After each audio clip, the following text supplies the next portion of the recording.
आज आमे देखिबा कि उद्भिदर केउ अंश को आमे खाद्य रूपे ग्रहण करुचे बा उद्भिदर केउ अंश को आमे खाई परिबा। आमे जानिचे कि अधिकांश खाद्य जहा आमे खाउचे ताहा उद्भिदरु आसुचे। किछि उद्भिदर चेर को आमे खाई थाउ, किछि उद्भिदर कांड को आमे खाई थाउ, किंबा किछि उद्भिदर मंजी को खाई थाउ। सेही भली किछि उद्भिदर फल को आमे खाई थाउ, किंबा किछि उद्भिदर फूल को मध्य आमे खाई थाउ। एही सबु हेउची उद्भिदर भिन्न भिन्न अंश जहाको आमे खाद्य भावरे ग्रहण करुचे। उद्भिदर विभिन्न अंश को व्यवहार करी मध्य आमे खाद्य प्रस्तुति करिथाउ। चालो एबे किछि उदाहरण सहित आहुरी बहुत भलो भावरे आमे पढ़िबा कि उद्भिदर केउ अंश को आमे खाद्य भावरे ग्रहण करुचे। प्रथमे आमे चेररु स्टार्ट करिबा बा चेररु आरंभ करिबा। चेर हिसाब रे कोन ना आमे गाजर खाउचे, मूला खाउचे एवं कंदमूल को आमे खाउचे। एहाकु माजु उदाहरण नेली। तो गाजर हेउची गछर एक चेर, मूला मध्य हेउची मूला गछर चेर, कंदमूल मध्य हेउची कंदमूल गछर चेर। एबे चलो आमे गछर कांड कथा देखिबा। आमे केउ केउ गछर कांड को खाद्य रूपे व्यवहार करिथाउ। उदाहरण स्वरूप आखु, आलू, अदा एवं कदली मंजा जहाकु आमे खाद्य रूपे व्यवहार करिथाउ। आउ एही सब होउचंदी गछर कांड। हाँ, तुमी माने ठीक सुनिच। अदा एवं आलू एही सब होउचंदी कांडर किछि अंश। जदिओ एही दुईटी को आमे डायरेक्ट कांड बोली कहि परिबानी बा आमे कहि परिबा आकु भूतल कांड बोली कहि परिबा।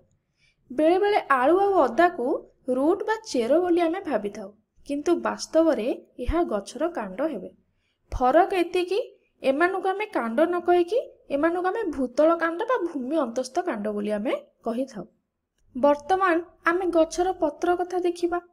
उदाहरण स्वरूप भृसंग पत्र, पालंग साग, सजन साग, आहुर भी अछि गोटे लेटिस बोली कहा जाए जहाको आमे कंचा सालाड बोली खाइथाउ बा सालाड हिसाब रे ताको आमे खाइथाउ।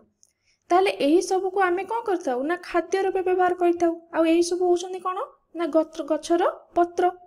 तापरे चल आमे फूल कथा देखिबा। केउ केउ फूल को आमे खाद्य रूपे व्यवहार करिथाउ। उदाहरण स्वरूप फूलकोबी, ब्रोकोली गोटे थाए, सेळा कोन फूलकोबी रो सबुज रंगर होइथाय ताको आमे ब्रोकोली बोली कहिथाउ।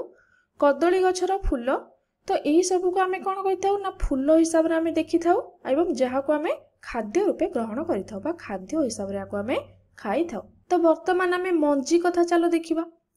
तो जोटा कि आम पई अति गुरुत्वपूर्ण बा आमे आको खाद्य बा जरूरी खाद्य बोली आमे आको कहि परिबा, जहाको आमे दैनंदिन जीवन रे व्यवहार करिथाय।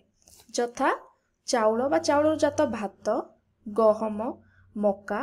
तो एही तीनोटी आम पई अति जरूरी खाद्य अटे। एहा वास्तव रे उद्भिदर मंजी अटे जहा कि आमे आम देश रे चारि आडे खाइथाय। सेही भली चना बा बुट, सिंब एवं चिना बादाम मध्य एक गोटे गोटे मंजी होइथान जहाको आमे खाद्य रूपे ग्रहण करूचे। एबे चलो आमे फल कथा देखिबा। केउ को फल को आमे खाद्य रूपे व्यवहार करूचे। उदाहरण स्वरूप आमे कोन सेव, आंब, कमला, टमाटो, बाइगण, लंका एवं कखार। एठारे तुमे माने जानिच सेव, आंब, कमला आमे तीन जन को फल कहि परिबा, किंतु ए टमाटो, बाइगण, लंका और कखारु तमे माने निहाती कंफ्यूज होउतिबो। एमाने तो पनीपरिबा बा आमे आको फल बोली काहे कि कहिले। तो निहाती तम मानक मन रे एही क्वेश्चन आसुतिबो, ताले एक्चुअली एमाने कोन फल ना पनीपरिबा।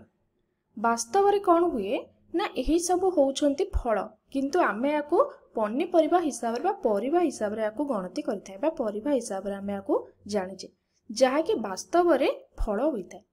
एबे चलो आमे अंकुरित मंजी कथा देखिबा। अंकुरित मंजी कोन तमे माने स्प्राउट खाउथिबो, सेतेरे गजा बुट, गजा मुग सब थाए। तो ताको आमे अंकुरित मंजी बा अंकुरित बीज बोली कहिथाउ। एहाको मध्य आमे पुनर्बार उद्भिदर अंश बोली विवेचना करि परिबा, जहाको आमे खाद्य रूप रे ग्रहण करूचे। तो एबे तुमको मु गोटे गोटे काम देबी, तो से काम तमे निहाती करियो बोली मोर आशा। कोन काली दिन सारा तुमे कोन कोन खाइलो तार एक तालिका बनाइबो एवं सेही सब गछर बा उद्भिदर केउ केउ अंशरु आसुची ताकू मते कमेंट सेक्शन रे जणाइबाकू केबे भी भूलिबोनी।